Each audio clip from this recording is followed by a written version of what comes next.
Hello everybody, this is NCS, and welcome to my latest Let's Play series. Yes, it's that time again, the time for me to tackle yet another Touhou fan game. Here is Sengoku Gensoukyou. This game here is a mixture of a visual novel / conquest game and RPG, although the RPG parts are limited to, well, a level up system, and yeah, you could probably count the battling system as well. It's kind of RPG too. So originally I planned on doing a real RPG, but then I realized that most of the Touhou RPGs I know, I either don't really like that much, or they're not translated, or I don't like Let's Playing them like Labyrinth of Touhou because, well, if I wanted to have information for that game, I probably just, well, okay, I did just check out the Touhou wiki. But I might Let's Play that in the future. But for right now, I'm here to present to you Sengoku Gensoukyou. So, enough with the introduction, let's start this game.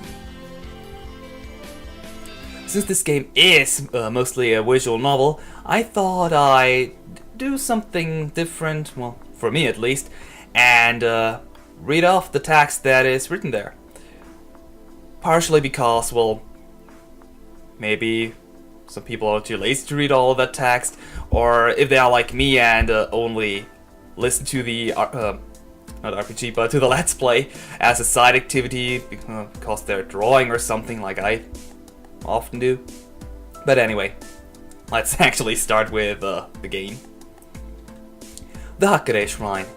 A shrine located away from the human village, flanked by rows of trees, visited mostly by non-humans. From there, one could survey all of Gensokyo, enjoying the beauty of the four seasons. However, due to the long trek of the shrine from the village and the numerous of youkai constantly gathering at the shrine, it became a place where normal humans did not dare to tread. Thus, the humans who did visit the shrine tended to be those even more dangerous than yokai. The head of the shrine, who has to deal with them, must have quite a difficult job. Yet, thanks to the aforementioned head, who is perhaps the most dangerous of them all, the shrine today was once again the scene of a peaceful, warm, and friendly environment. Today, like every other day, was yet another enjoyable occasion in the life of Reimu Hakurei. The end? Wow, that was a short game, really, I have to say. Hey, it's not the end! Or not. Thanks, Reimu, for breaking the fourth wall. Gee, do I have to introduce yet another broken fourth wall meter? Wasn't Gensokyo Tyson enough already? Anyway, because unlike in Gensokyo Tyson, I feel that the characters in this game aren't introduced, well, as well as in that game. So I guess it's a good occasion to bring back the Touhou, well, not Touhou, but the character introduction screens. On the first page of the character introduction screen, we have the character's name, the title, and the first appearance, taking the PC98 era into account as well. Their species, since not all characters are going to be human. Their occupation, special abilities, as well as human, friendship, and threat level. The friendship level is basically how good they are to humans, and the threat level is, I don't know, I've taken it from the Touhou wiki, which has it from the Touhou fanbooks, but I believe it's if they started attacking human, even if they like them usually, how threatening they would be. Or maybe they take the friendship level into account as well, I don't really know. For some characters it seems like the one, for some it seems like the other to me. On the second page we have the theme songs. The music that is playing in the background is highlighted in yellow. For the songs, if the character has appeared in the PC98 era already, I do not take these songs into account though. Or if the song has been remixed in some of the Windows games, then in the brackets I will display the remixed song. Generally, if a song has appeared in multiple games, even in the Windows era, I will credit the first main game in the series that has featured that song.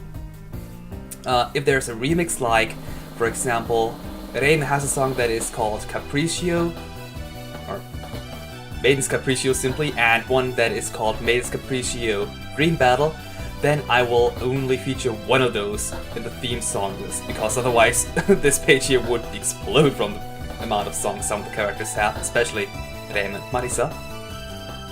On the third page we have the character trivia.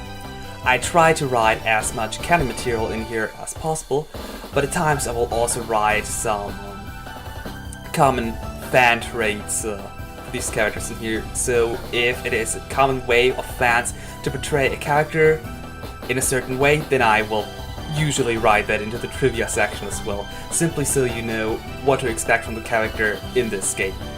Or maybe not. Fans tend to write the characters a little differently. With that said, I've talked enough about the character introduction screen, so let's move on with the game. The Hakurei Shrine. Surrounded by young trees, spreading their beautiful green feathers to the floor, the shrine maiden bearing the Hakurei name stood under their shadows, skillfully sweeping the leaves away. Well, this should do it. The real thing is going to start soon, though. She stood in front of the leaves she swept and sighed. The pile of green was merely a molehill now, but in 2 months, the molehill would become a mountain. The real thing, the seasons of falling leaves, was not far away. When the temperature is high, the leaves barely fall, and when the temperature gets lower, the amount of leaves to sweep increases. The world is quite convenient. That'd be called the law of conservation of momentum. A bright and cheerful voice matching the atmosphere emerged from the area around Reimu. What's that supposed to mean? It means to sweat the same amount no matter the season. The person walked straight towards Reimu, her footsteps reverberating lightly. It was a magician in black clothes, Marisa Kirisame. She had a broom in one hand and a fearless grin on her face.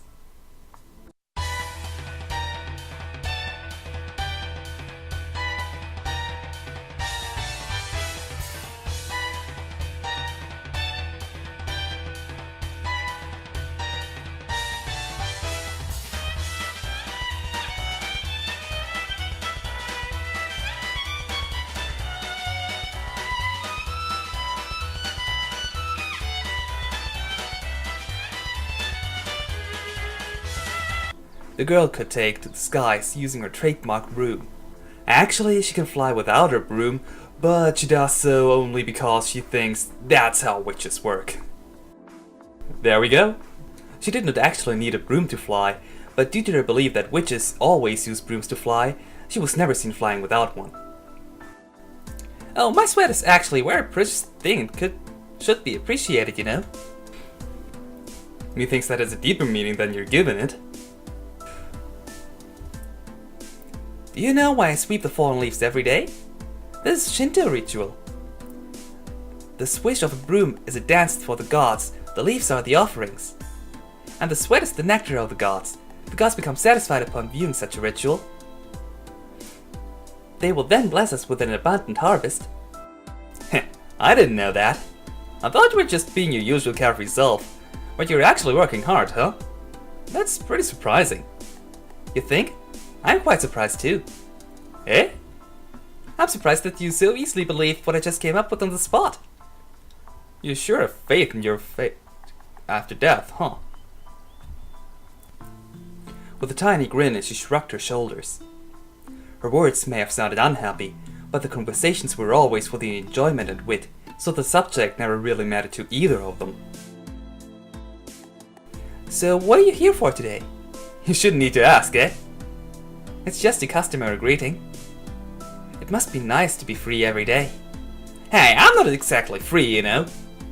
I'm busy trying to find ways to spend all my free time. I've got a sudden craving for some fish with thyme, actually. Want to come along with me? I guess that's one of the better ways to kill some time. I know a certain maid who's really good at recipes with thyme in them too. You don't say. The girls spent all of the free time they had enjoying life as they knew it. But while the usual day was carefree, some unusual days would pop up, where the usual suspects would cause uproars. And those with strength in Gensokyo would proceed to handle this situation horribly. This time, the incident all began for a plan of a certain yokai.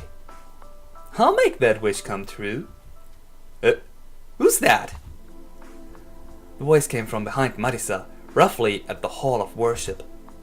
But there was no one around there. Only the echo of the voice and its words remained. I'm the god of the Hakurei shrine. If you wish for me to solve your problems of free time, procure some dishes with thyme as your offerings to me. That's a pretty cheap-minded god.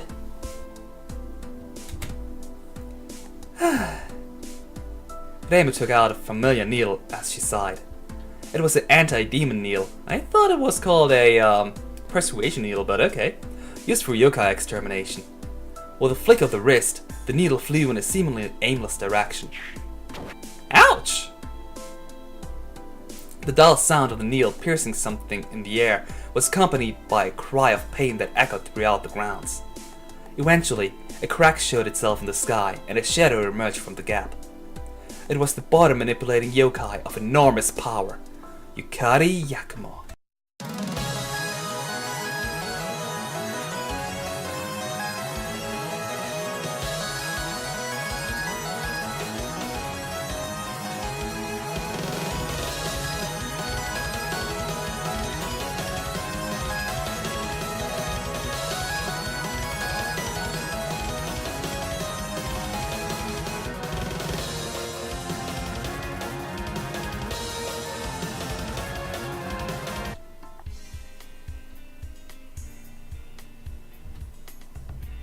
How violent. You could have ruined my clothes, you know. That happens after every single battle anyway, so, you shouldn't be so... well, you shouldn't mind that much, I guess. She plucked out the needle from behind with an unpleasant frown. The needle seemed to have pierced the top of her clothes, but as she removed it, no traces of any damage could be seen. Hey, that's called cheating, you know, Yukari. At least sue your own stuff and not use your powers to, well, restore them. Since when did you become the main god of the shrine? Why not? I'm always watching over you from the moment you wake up till the moment you sleep, after all. Don't say such creepy things. Why don't you go and get your own food yourself?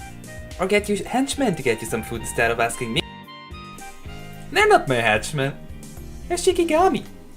Shikigami are kind of like supernatural pets, so you could count them as henchmen. At least, for this occasion. Anyway, leaving the eating part aside, you were all wondering how to spend your free time, no? Well, yeah, something like that. So here, I've got something that'll fix that problem in no time. You sound like a door-to-door salesman. Well then, do at least listen to my sales pitch fully. You over there, do you think that spellcard rules in Gensokyo right now is lacking a little something? Well, right, there you go. Especially in your case, since I'm sure you're sore about always losing to Reimu, right? Shut up, I've won a few times of those. So here's a new proposal for you. If you can't win one-on-one, then why not try and fight in the large group battles? The smile on Yukari's face kept growing bigger as she went on. However, the two were well aware that something fishy was always hiding behind her smiles, and looked at her suspiciously. What? I thought those rules out so carefully, yet some people still aren't satisfied? Oh, they're very happy. In fact, that excellent agreement has worked out wonderfully. But you see, no matter how tasty a dish is, if you eat it every single day, what would you think of it then? Yeah, I like my meals to be different every day. If you want it to be different, then stop leeching off of me and go make your own. And that's why I came up with a new set of rules, tailored for team battles. Yukari puffed out her chest in pride as she spoke. She then seemingly stopped talking, but instead was waiting for questions about the rules before continuing on. Team battles? Is that like having one person from each team fight another, the winner stays and the loser is removed from the battle? Of course not, that wouldn't be any different from the current spellcard rules. I'm talking about everyone fighting each other at the same time. That would be kinda crowded, don't you think? I mean, Denmark is taking up quite a lot of space already, and 5 people fighting or multiple peoples. I didn't spawn anything? Well, okay. Battle mechanics isn't that much spawning, but you know. Lots of people fighting in the same tight area with lots of Denmark, well, projectiles would be kind of crowded, I think at least. It was true that spellcard rules were created with one-on-one fights in mind, as Hikari said. It was yokai nature to seek one-on-one battles, so team battles were never taken into consideration. Hikari's new rules went something like this. 1. Choose a leader, and the team becomes an army. 2. Anyone, human, yokai or otherwise, can participate. Well, why shouldn't they? I mean, Namaka rules is exactly the same. Well, the second rule at least. Armies will have territories to be contested over. That sounds kind of bad. It sounds like high risk there, if you ask me. And so on. Basically, it could be thought as a typical strategy game of conquering areas. As soon as Hikari entered her briefing, she was immediately bombarded with questions. What do you mean by leader? Just as it says, really. It'll be the person who leads the group. If the leader retreats from the game, the army has lost. Anyone can participate. So these unreliable fairies around here would work too? I see no problem, as long as they can fight and have a team to lead them. Someone to lead them. I'm sure there are people who may be weak individually, but strong in a team. Actually, that's exactly fairies. Wait, no, they're still weak in a team, but stronger than individually. Just think of the 3 fairies of light. Although, according to Kirano, everything below 5 is a rounding error, so they're nothing to worry about either. By territories, do you mean something like my shrine? Indeed, I have prepared a map that divides the areas of Gensokyo into territories. You can look at it later. The fact that she even prepared a map for it showed how motivated she was. It didn't seem like she would take no for an answer.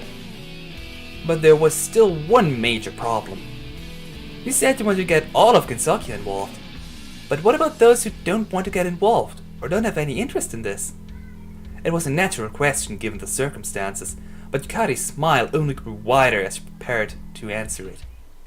Of course, there will be those who oppose it. That's why I included something very important as well. The last army left standing will have any wish they have granted. This will also encourage the defeated to cooperate with their conquerors. Oh ho! Now that sounds interesting! Marisa's interest perked up at Yukari's words.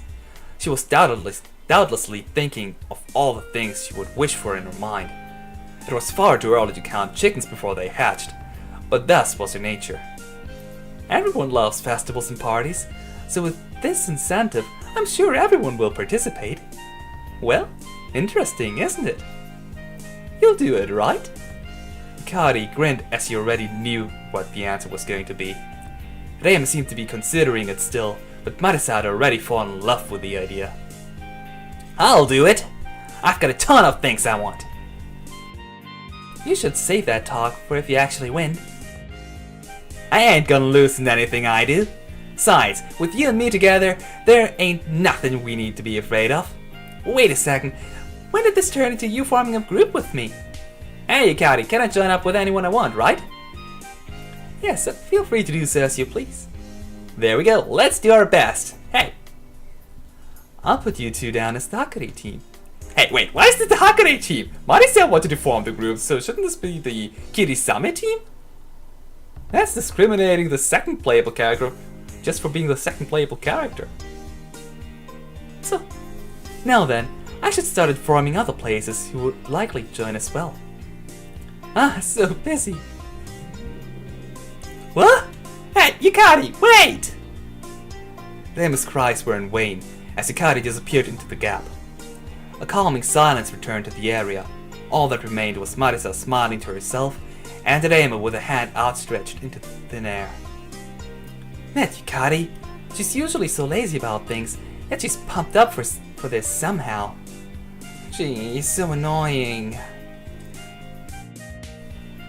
We ain't had anything major happen in a while, so this kinda sounds great, don't you think? It'll be a tasty way to kill some time. And hopefully we'll be the last one standing, huh? And so the territorial conquest war that should sweep Gensokyo up in its momentum began. Can the two of them really emerge victorious? I suppose you won't let me purposely lose to get over with it quickly, huh? Got that right.